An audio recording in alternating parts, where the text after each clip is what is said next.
All right, welcome back to Mind Design Podcast. Brian, it's actually been 8 days with no vape. Oh my God, that's 8 days right. with no vape. Yeah, Listen, you sound, but there's no hacking, there's no coughing, there's no popcorn lung. I love this. yeah. It's funny because I do cough a little bit still sometimes, and sometimes in the middle, like a couple nights ago, I woke up in the middle of the night having a coughing fit. It was hard to breathe. I was like wheezing. 4 in the morning. I had to get up, take an allergy pill because I have allergies and I had asthma when I was a kid, and sometimes my allergies activate that a little bit. And Yeah. it probably could have been the vaping, the allergies, the asthma, and all the ash in the air, in the dry air out here in California combined. So I took an Yeah. allergy pill, and then I had to hop in the shower, get all that steam going, and open everything up, and then I was able to fall back asleep. Oh, that's But good. But yeah, you sound but good. You sound good and congratulations. thank you, thank you. I even got my girlfriend to throw her vape away Did you just really? last Good for night. you. Yeah, and I didn't tell her to. I was just explaining what made me decide because the day I decided, it's like what we always talk about in this podcast, where it's like just freaking make a decision. Like that's it. You make a decide or you make a decision. To decide is to kill off one option. I just decided. It was like, all right, that's it. I'm done with this thing. Got up, threw it all in the trash, and was like, That's that's it. You know, and I was explaining to her what made me think of that because my dad has COPD. He's on oxygen from smoking his whole life. He's had lung cancer. And I was like, yeah, well, one night when I couldn't sleep and I felt like I was coughing up a lung and it was hard to breathe, like it was literally just hard to breathe in bed. And I was having to do deep breathing exercises just to get a normal amount of oxygen while laying there. I just thought about my dad. And I thought, that's what's going to happen if you don't stop. yeah, that's And so that's it's like, powerful. okay, like just, and then I got up and I threw it away. And as I shared that story with her, I had no intention of trying to influence her to do anything. I was just sharing what made me stop. And then she immediately got up, grabbed her vape, grabbed the extra vape juice that was around the house and the extra little vape, all her vape stuff, walked over to the kitchen, threw it in the garbage. Wow. And I was like, okay, cool. This is going to make it a lot easier for me because I'm not watching you hit a vape every now and then Yeah. anymore. You know? That's great news. Yeah. I think your body's a temple and you got to take care of that temple, Yeah. you know. Yeah. So that's the cool thing about life, right? Life's short, but you don't realize it, you know, until you're a certain age. Right. Yeah. So I had something that I wanted to ask you about. I know I already told you that I wanted to ask you about something, but I kept you in suspense. I didn't tell you Yeah. what it was. So I just want to hear your take on this. Have you ever heard of a shelf company? Not shell, but shelf. Like you're putting something on a shelf. Have you heard of Like, that before? no, never. So there goes that question. Okay, well, I'm going to tell you this quick story. I just wanted to see what if you had Yeah. even heard of it first and foremost. A So I had a shelf friend. company. Yeah, I had a friend, more like acquaintance because we haven't spoken in a couple years, right? Um, he lives in LA. Calls me out of the blue, and I'm thinking he's just calling just to like chit chat. I was like, oh, cool. Like I haven't talked to Mike in a long time. So I hit him back. I'm like, hey, what's up, man? And so we kind of small talk for like 5 minutes about how life is going and this and that. And he's like, hey, man, I got something I really wanted to share with you. And I realized, like, oh, this is a sales call. Yeah, there it is. you know, There it is. and he was like, yeah, I'm just thinking. He's like, I'm just thinking about like all my like entrepreneurial friends that I know would be like interested in this. And so he says, he's like, so I have this. He's like, because Trump's in office now. This was like late January. This was like 2 days after the inauguration, right? He's like, Trump's in office now, and so he's doing a lot of different things for businesses, and there's this. He's like, so I have this deal where I can get you $100,000 of business funding, and I was like, okay, but like, what, you're gonna give me a business loan? Like, you have to pay business loans back, right? You know that. And then he was like, no, this is a grant. And I was like, oh, you can get me $100,000 grant. I was like, how does this work? Because I'm like, I'll listen. I'm not just gonna hang up the phone. Like I know you, and like Yeah. I'll listen. But I had too many red flags going off in the conversation. But Mm. before, so this is basically what he said. He's like, what we do is like, we'll set up your shelf company. And I was like, what the hell is a shelf company? You know? He's like, we'll set up your shelf company. We'll set up your EIN. I know you know what that is, but it's your, what's it stand for? Employment something number. Identification number. Yeah, employment identification number. It's basically like your business's social security number for any of you Right. guys who don't know what it is. LLC or corporation. Right. Or partnership. It could be an LLP. Yeah. But so he's like, yeah, we'll set up your EIN, your business bank account, and as soon as we get that set up, we will give you $100,000 of accounts receivable onto your business's books. And then the accountant in me was like, okay, well, $100,000 of accounts receivable onto my business's books is not $100,000 cash. So what are you talking about? Like, that's just something that says that somebody owes this business $100,000. And he's like, well, this is how it goes. Like, we put the accounts receivable on your books. I'm like, okay, I don't even understand how that's legal. But like, okay, so you put $100,000 accounts receivable on the books. And he's like, yeah, and then every 5 days, you can take that accounts receivable and we'll actually, you could take $10,000 of it and like basically redeem it for cash into your business bank account. And then you do that once every 5 days until you get the 100 grand. And he's like, and then once you have the 100 grand, then you can apply for business loans up to like he said something like $20 million. Like, and I was like, let me talk to you about this in a little bit. And he's like, I need you. He's like, and I said, wait, first and foremost, what do I have to give you to get this $20 million of free money? You know, you just calling me saying I got $20 million for you. Like, what do you mean? He's like, okay, so for us to set up your shelf company, it's $15,000. And I was like, oh, so I pay you 15,000, and then you give me 100 grand of accounts receivable. I was like, have you done this? And he's like, yeah, I did it just last month. He's like, I've been putting everybody onto it for like the last month. Everybody I know, they've been signing up. And I'm like, he's like, and I have the service white labeled now. Basically means that he's allowed to sell it himself, so all the money goes to him. And I'm like, I didn't ask him this because I'm just listening to my gut and my red flag alert that's going off. I'm like, okay, if you did this last month, why the hell are you calling me trying to sell me this thing for 15K? Why don't you just go get your $20 million business loan, homie? Go buy some real Yeah. estate. That's a great question. Right? That's a great question. Yeah, if this works so well, why are you calling me trying to sell me something for $15,000? Well, here's the red flags right out of the gate. Okay, you're gonna get a grant. You would have had a better chance with a grant if Kamala would have won. Mm. Trump Yep. they're cutting everything. I mean, they are cutting crazy amounts of stuff. They're not about to give grants for nothing. The second thing is the word laundering comes to mind, right? Mm. Right. Because now you've got fake money, supposedly. That's how they're trying to sell it. You've got fake money coming into your account because that's all it is. Yeah. Now you're going to take that fake money and make real money out of it, right? Yeah. Yeah. It's just the opposite of how business really is. It's just this is good. Right. And I yeah, knew that you'd be like, what?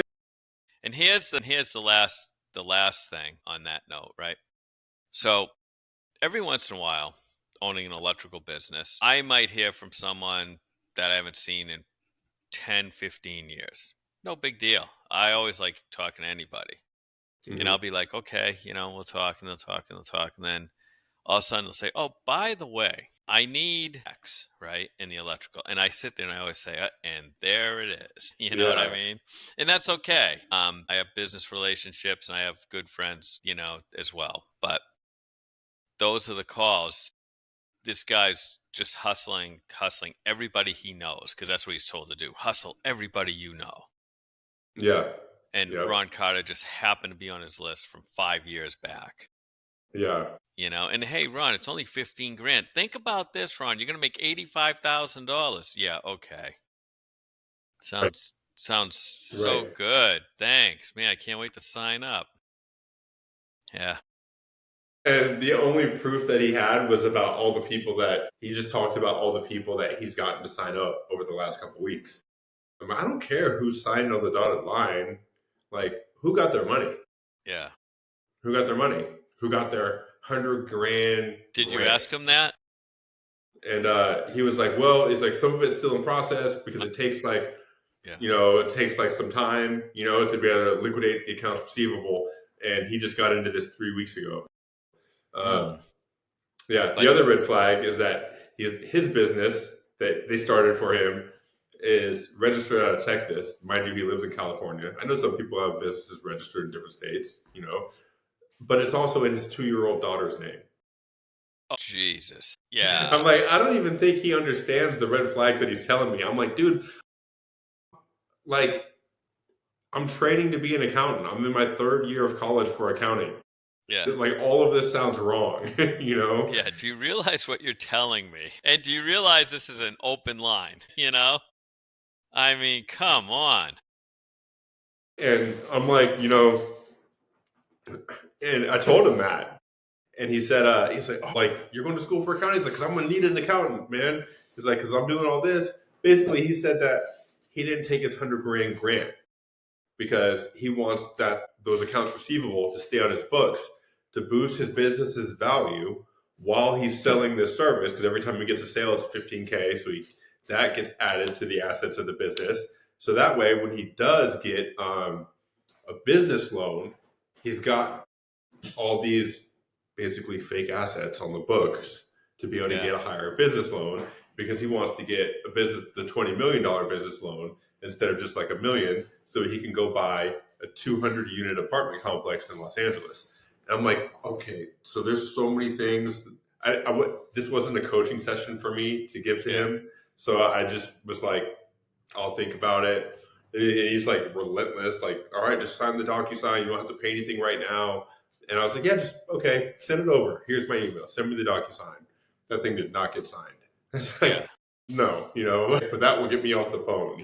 Unbelievable.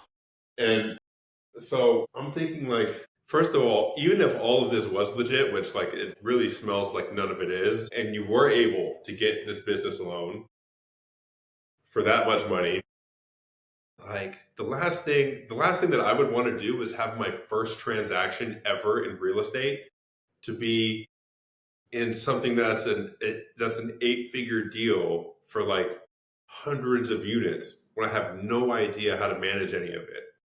Like, I Yeah. have no experience.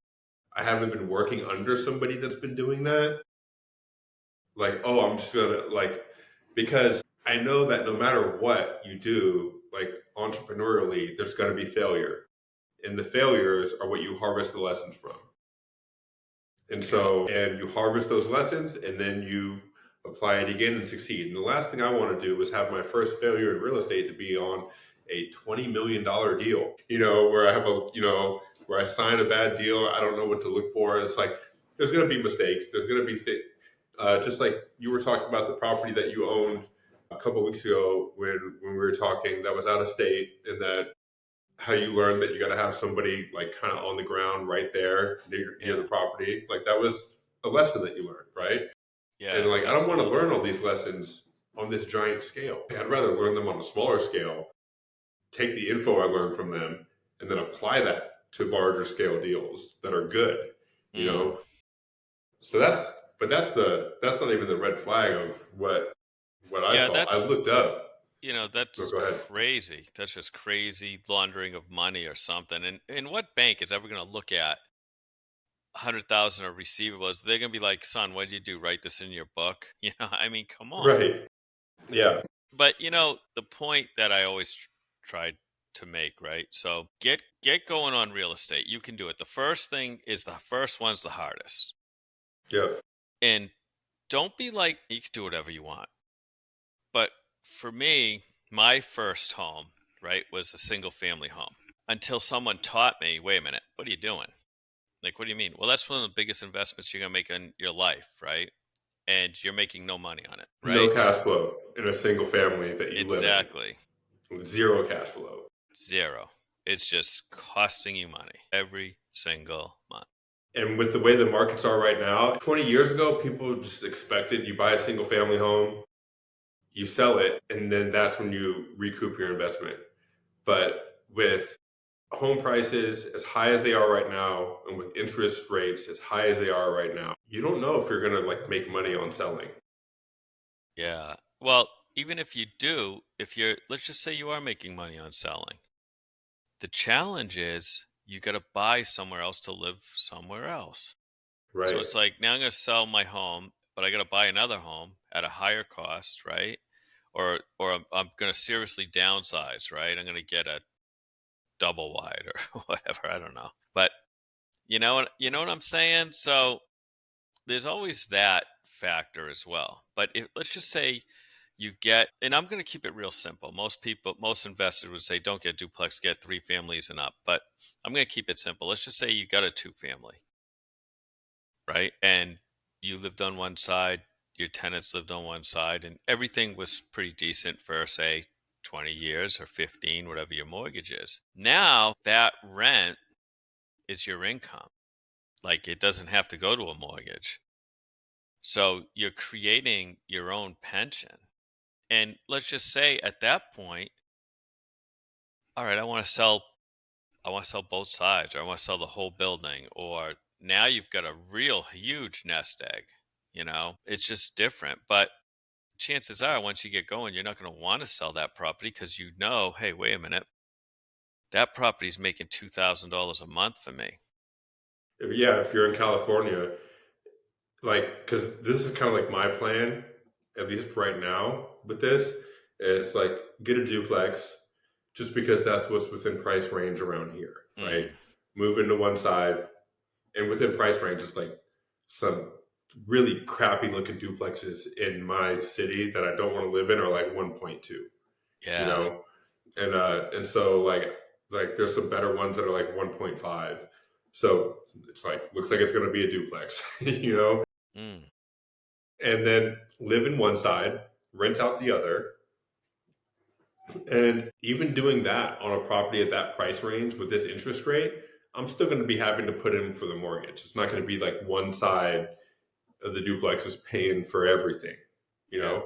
But the amount of rent that I'm paying, that I'll be splitting that with my partner, right, my girlfriend. That Mm-hmm. we live together. So the amount that we're paying, it might be like $600 a month Yeah. total, right? It might be 800, you know. Maybe even if it's 1,000, we're both paying $500 a month. Like you can barely even rent a room in somebody's house for that price Yeah. And with out your here. accounting skills, right? Now you legally start writing off everything that you're fixing, all your interest. Hmm. You're really The living for a lot. depreciation, Yeah, so you're living for a lot cheaper than 600 a month, say, if we're using that for a number. But you don't realize it right? because at the end of the year, instead of writing a check for, 20,000 to the government, you're writing a check for 10 or Yeah. 12. So that's $8,000 that goes back in your pocket. And might not even be writing a check for anything if you take into account, because that property won't be bought under an LLC if I'm living there. It'll be bought in our names, and then we both have W-2 income on top of that. Yeah. I mean, You know, I have where there's accountants that withholding, do all that. But see, right? you've got another stake in the fire, right? Because you know that. So now you don't have to pay an accountant. Like, I don't have Right. to pay an electrician. You know what I mean? It's the same Exactly. ball game. So it's really interesting. If you really study most people who are wealthy, most of them do it in real estate. Yep. When Trump was, debating Hillary, Hillary Clinton, she said, "Well, you don't pay any taxes." He says, "Well, that makes me smart, right?" That was a Yeah. big thing. Yeah. And and like right then and there, like anyone who's investing in real estate knows how right he is because it's legal. Yeah. It's a legal entity. And these legal write-offs too, I just wanted to say something real quick. Because I used to look at them like they're loopholes. But look, Congress and the government didn't make these available to us on accident. It's not an oversight. It's there because they want people to own properties. It boosts the economy, and then lets other people rent, lets other people work. It like helps the economy as a whole. That's why they're there, to incentivize people to actually do this. It's Yeah. not like you're not like getting over on the government by by doing it. Exactly. It's the American dream. But when you start understanding the tax laws and you start understanding, like, hold on here, let's just say you're taking 100,000 for a down payment. And when you start thinking like you've already started to think, look, took me a lot of years to do that, but when you start thinking, okay, how long will it take to get my $100,000 back on that investment? So now you get your down payment back in 5 years or 3 years, whatever it may be, right? So it all works and it's legal. So does it make Trump smart? Yeah. He didn't get to where he is by not knowing these things. And it's like he said, you guys are never going to change the law because the people that are paying you to be president need that right off themselves. Right. And so kind of moving away from like Trump a little bit, because I don't want to get too political. People get crazy over that stuff. But but I agree with everything that you're saying. Yeah, exactly. And I don't, And yeah. so like my plan, at least for this, is like get the duplex, move somebody else in the other side, be paying down that mortgage, building the equity in the property, and the whole time like just saving money because I'll be working as an accountant. My girlfriend works a good job in healthcare, Yeah.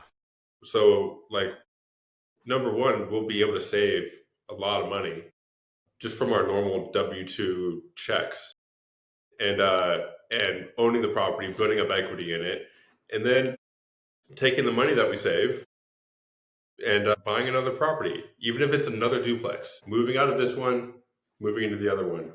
And if we do it right, maybe even do it without even having to take out a home equity line of credit, without having to take out a mortgage on the first property, a second one, just go Yeah. get the other mortgage. And this one's equity's been built up. And we know, like, hey, if we move out, we get another tenant matching their rent. Like, we're going to be cash flow positive off of that because we're only putting in $800 a month. We're Yeah. going to charge more than that for somebody else to move into our spot, and then go get another one, do the same thing over there, and then like build up the equity in them. And the plan would be to, like, honestly, never really sell them. Like, let them just keep cash flowing. Yeah. Exactly. Like, don't That's sell exactly it. right. Let it Maybe keep you cash want, flowing. Save the money up. Go buy another one. Move into there. I found out that you could as long as it's not commercial, right? And commercial real estate is anything that's 6 units and up. So you can get, like, I can use my VA loan. If you don't have VA, you can use your FHA loan to buy a property, as long as you live in one of the units, and put down as little as 3% to get in there. sure. The only stipulation is if you do that for multiple properties for the FHA, they have to be like 90 miles away from each other. You can't do it all like in the same neighborhood. You have to live there for a year if you get the FHA loan, because then you could refinance and take out like a standard like 30-year fix or 20-year fix or whatever. And then you could use your FHA loan again for another property, but it has to be 90 miles away. Yeah. And And when you go for just your keep doing that. mortgage, you can use the rent money that is assumed on the property for income to help you qualify. For the mortgage, Yeah. especially if there's already tenants in there. Yep. If you're like talking about building an ADU, like additional dwelling unit, Yeah. and then renting it out, I don't know if they would do that. If you're like, I'm gonna build an ADU, they'd Yeah, be like, no. that's Yeah, but if there's people already living in one side and you're moving in the other, then yeah, they'll count that for sure because it's already being paid to the seller, the person who you're buying the property from. But real quick, Can I share with you? I looked into what a shelf company is after I got off the phone with my friend. Yeah. Can I share with I you kind of share with want to you know. what it actually is?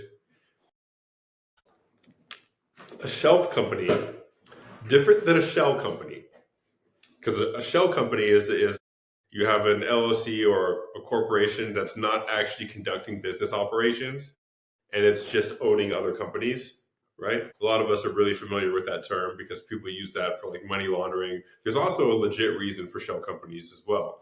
And a lot of it is like corporate secrecy so that people can't find out corporate plans about things that are going on, like competitors and stuff like that. So a lot of companies will use shell companies for that. And so there's a legit reason for it. And a shelf company, there's a legit reason for a shelf company too, but it's also misused. And so a shelf company is basically, think of it like an aged company, because you can't start a brand new corporation and then go get a business loan. Like they need to see it's usually at least 2 years that, hey, it's been 2 years since this corporation or entity has been established before they even consider doing some sort of business loan most of the time. And so what some people do is they start a corporation, like they file all the paperwork, all that stuff, and then they put some transactions on the books. Like they may like actually sell something or do something with it so that there's something there on the books. And then they like literally stop all operations and just put it on a shelf for 2 years. They age it for 2 years, 3 years, whatever. And then that is the shelf company. So this is what my buddy was trying to sell is an aged company. And so here's the legitimate reason for having one. This is according to my research on the internet. The legitimate reason is, let's say that you have a construction business and you want to bid for some government contracts. And your business is successful, it's going well, but you've only had it for 6 months. Well, some contracts that you go try to bid for will require a certain time, like that your entity has been established for a certain amount of time, just like some banks require that to give your business a loan. And so, what people in that situation do is they'll buy a shelf company and then they'll move their operations under that. And then they'll use that shelf company to bid on these contracts that they couldn't get before. Now that's a legitimate reason for doing it. You're buying this other company, move your operations over to it, and then you can get this big contract. But you're actually conducting business like regular though. Like you're fulfilling on the contract, and Yeah, it's still kind of like but that's what they're actually for. Why people sell shelf companies. And I also found out that if you buy a shelf company to get a loan, like you're talking about money laundering, but like if you buy one so that you can get a loan, like if you do this thing and you wouldn't have been able to get a loan before, but because you did this thing now you can, that's called loan fraud. It's fraud. makes sense, doesn't it? Yeah. You got Yeah. you're saying that you have assets that aren't even existing, Yeah. And right? fraud is basically like lying to get money. That's fraud. Yeah. So that's And good so research you did. needless to say, I did not pay him any money and I did not get a shelf company. And then I said a little prayer and said, hope my buddy doesn't go to jail. You Yeah. know? Yeah. Crazy. Yeah, there's a lot of scams out there. What I feel bad is for, like the real elderly people, right? They Yeah. get hooked into stuff and it's like us. I hate hearing things like that. Yeah, me too. It happened to my mom a while back. I mean, it happened. I think we all know somebody that's happened to if it Yeah. hasn't been us ourselves. And yeah. So, moral of the story is somebody hits you up trying to sell you a company and promising that you're going to get a bunch of money because you paid them money. And all you have to do is literally nothing. Yeah. I mean, you could do what you want, but I wouldn't do that if Yeah, you're watching this. I think that's a good decision. It's like those pyramid things and all that stuff. It's like it's too bad that people fall for it, but they do. And Yeah. I don't want to say that, money doesn't come easy. It does, but you have to have a service, you have to have a service that's worthy. And then, when I was starting my electrical business, it wasn't like work to me. I just couldn't wait to see a light up, Mm-hmm. or power going to a motor. And, when I first started my business, true story, I used to go around because I started doing houses, Mm-hmm. and I'd be so excited. I'd drive by their houses at night just to see the lights on through the windows. How crazy is that, right? Just Really couldn't cool though. couldn't You're get just like enough of it. stoked about what you're doing. Yeah. And even, even now, it's like every once in a while I'll tell my girlfriend, I say, "Oh, we got to take this other way home because I want to see this sign that the guy's just wired up, I want to see what it looks like, and it's just, Yeah, I don't know, but it's always fun. Even now, even after, 30 friggin' years. yeah. I think this something that I picture for myself is like being able to do that with just properties. Like just drive up, just drive by, not to check on them, see how, but just to look at it. It's like I like to look. I think as people, we like to look back at our accomplishments. It's like every time I've built something, I like to take a step back and look at it, and I get this like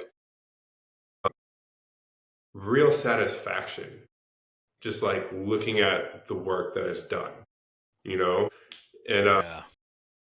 and even if it's like I buy a property and I didn't build it, I still feel like that. I know I will because I'll be like, freaking did that, And Yeah. like, look at it, look at our tenants. They're coming home from grocery shopping, and like they just get a nice place to live because we bought this place, renovated it, and we're taking care of it. Yeah. Yeah. There's a lot of pride that comes with it. And, even now, it's like just some of the upgrades that I've done to certain things.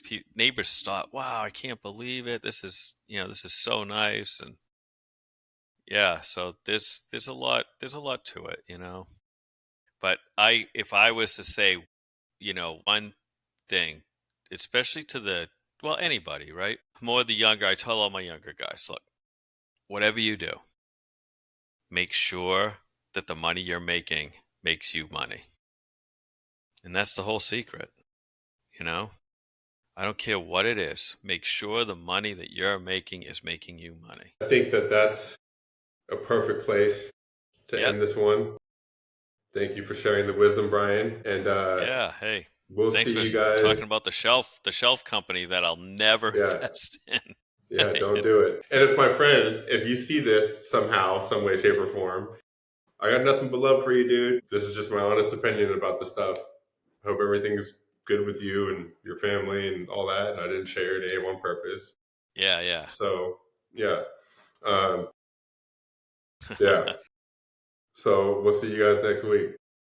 See you later, Ron. Always a pleasure. Always a pleasure.